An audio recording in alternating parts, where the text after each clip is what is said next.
ఒక బుడ్డ కంపెనీ ఫారెన్లో ఊరు పేరు లేనట్టు బుడ్డ కంపెనీకి అప్పచెప్పి తద్వారా ముడుపులు తీసుకున్నట్టు మీరు అసలు కరప్షన్కి మారిపోయినట్టు కేసీఆర్ కుటుంబము,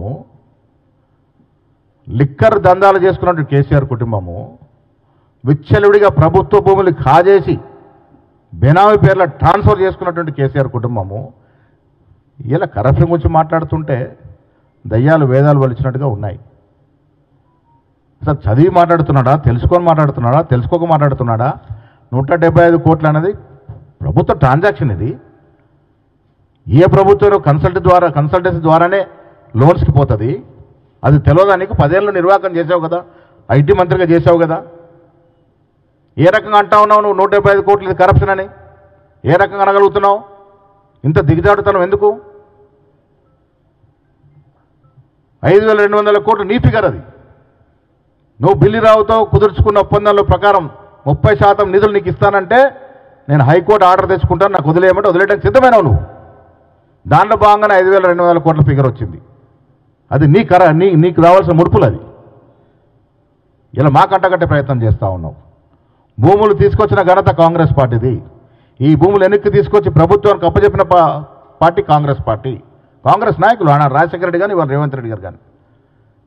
లేకుంటే ఈ రోజు వరకు ఐఎంజీ భరత్ సంస్థకి వెళ్ళిపోయారు భూములు. అవి యథేచ్ఛకి కేటీఆర్కి వచ్చే కమిషన్లు కేటీఆర్కి వచ్చేది.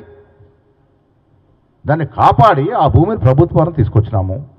ప్రభుత్వ పరం తీసుకొచ్చి టీఎస్ఐసీ ఏం చేస్తుందండి? ఐఏఎస్ చేసే పనులేంటి? డెవలప్మెంట్ యాక్టివిటీ చేస్తుంది, కంపెనీలు పిలుస్తుంది, లీజులకు ఇస్తుంది, కంపెనీలు వచ్చే విధంగా ప్రయత్నం చేస్తుంది. ఇవాళ ఈ భూమిలో మీరు ఇన్నేళ్లుగా ఫైనాన్షియల్ డిస్ట్రిక్ట్ వెళ్ళిపోయి కంపెనీల ద్వారా దాదాపు 10 లక్షల ఉద్యోగాలు వచ్చినాయి. అది కూడా కాంగ్రెస్ ఘనతే. ఆనాడు కాంగ్రెస్ ప్రభుత్వం ఇచ్చినట్టు ఫైనాన్షియల్ డిస్ట్రిక్ట్ వల్ల ఇలా 10 లక్షల ఉద్యోగాలు హైదరాబాద్లో రావడం జరిగింది. ఇవాళ ఈ కంపెనీ ఈ 400 ఎకరాల్లో కొత్త కంపెనీలు వస్తే 5 లక్షల ఉద్యోగాలు వచ్చే అవకాశం ఉంది. ఉద్యోగాలు రాకూడదా తెలంగాణకి? ఇంత కడుపు అంటే ఎందుకు? రైతుల రుణమాఫీ చేయకూడదా? కడుపు మంటతో ఇష్టం వచ్చినట్టుగా అడ్డగోలుగా మాట్లాడుతున్న కేటీఆర్ గారు వాస్తవాలు తెలుసుకొని మాట్లాడితే మంచిది.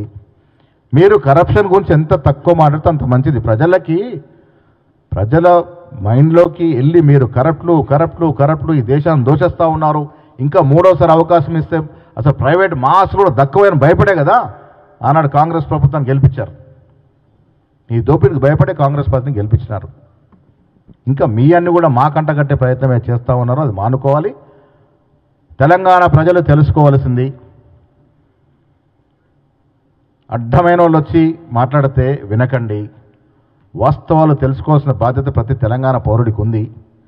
ఇది ప్రభుత్వ భూమి. ఈ భూమికి బదులుగా హెచ్సికి అప్పుడే భూమి ఇచ్చినారు. 390 ఎకరాలు ఇవ్వడం జరిగింది. హెచ్సియు నెలకొల్పింది కాంగ్రెస్ పార్టీ. హెచ్సికి భూములు ఇచ్చే విధంగా చేసింది ఇందిరాగాంధీ. ప్రైవేట్ పరం కాబోతున్నటువంటి భూముల్ని కాపాడింది రాజశేఖర రెడ్డి. వెనక్కి తీసుకొచ్చింది రేవంత్ రెడ్డి. ఇది మీ నిర్వాహకం కాదు. ప్రైవేటు చేతుల్లోకి పోవాల్సిన భూమిని ప్రభుత్వ పరంగా తీసుకొచ్చి ఐఐసి సంస్థకు అప్పచెప్పి ఇలా కంపెనీలు రావడానికి, కార్పొరేట్ కంపెనీలు రావడానికి, తద్వారా ఉద్యోగాలు రావడానికి ఒక సౌత్రమైన కార్యక్రమం తీసుకుంటే మీ కడుపు నొప్పి ఏంటి? రైతులకు రుణమాఫీ ఈ డబ్బుల ద్వారా చేశాము, మీకు బాధ ఏంటి? మీకు దమ్ము ధైర్యం ఉంటే చర్చకు సిద్ధంగా అండి. 10 ఏళ్ళు మీరు ఈ రాష్ట్రంలో చేసిన భూదోపిడి ఒక్కటొక్కటిగా చర్చించుకుందాం. మీరు ఎవరెవరు వస్తారో రండి, మేము వస్తాం. పత్రికా విలేకరుల సమక్షంలో వాస్తవాలు మాట్లాడుకుందాం. 10 ఏళ్ళుగా మీరు ఎక్కడెక్కడ ఏ రకంగా భూదోపిడీ చేశారో, భూ ఆక్రమణ చేశారో అవన్నీ కూడా చర్చించుకుందాం. మీకు దమ్ము ధైర్యం ఉంటే ఈ చర్చకు సిద్ధం కండి.